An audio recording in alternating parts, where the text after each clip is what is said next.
আমাদের অনেকের ধারণা রিপোর্ট যদি নরমাল আসে তাহলে রোগ নেই আমরা ধরে নিই। বিষয়টি কিন্তু সবসময় সঠিক নয়। যেমন ধরুন কারো ইসিজি নরমাল আসলো। সেটি যদি আমরা বলে দেই যে আপনার হার্টে কোনো সমস্যা নেই, তাহলে এটি একটি হবে ভুল তথ্য। আমাদের দেখতে হবে রোগীর কি হিস্ট্রি দিচ্ছে, রোগীর কি কোনো বুকে ব্যথা আছে কিনা, প্রিভিয়াস কোনো হিস্ট্রি যেমন ডায়াবেটিস, উচ্চ রক্তচাপ আছে কিনা এগুলা দেখতে হবে। রোগীর বয়সও কিন্তু গুরুত্বপূর্ণ এক্ষেত্রে। তাহলে একটি রিপোর্ট আসলে সরাসরি বলে দেয়া যায় না যে রোগীর রোগ নেই।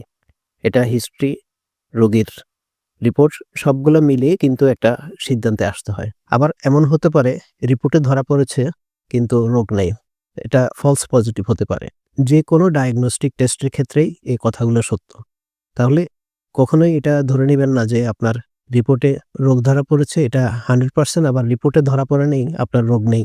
কোনো তথ্যই কিন্তু পুরোপুরি সঠিক নয়। সঠিক তথ্য জানার জন্য আপনার যে উপসর্গ, যে হিস্ট্রি সেটি নিয়ে একজন প্রফেশনাল স্পেশালিস্ট হোক বা এমবিবিএস হোক তার সাথে বিষয়টি আলাপ করুন। তিনি আপনাকে গাইডলাইন দিতে পারবেন যে আপনার রোগ আছে কি নেই। ধন্যবাদ।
আমাদের অনেকের ধারণা রিপোর্ট যদি নরমাল আসে তাহলে রোগ নেই আমরা ধরে নিই। বিষয়টি কিন্তু সবসময় সঠিক নয়।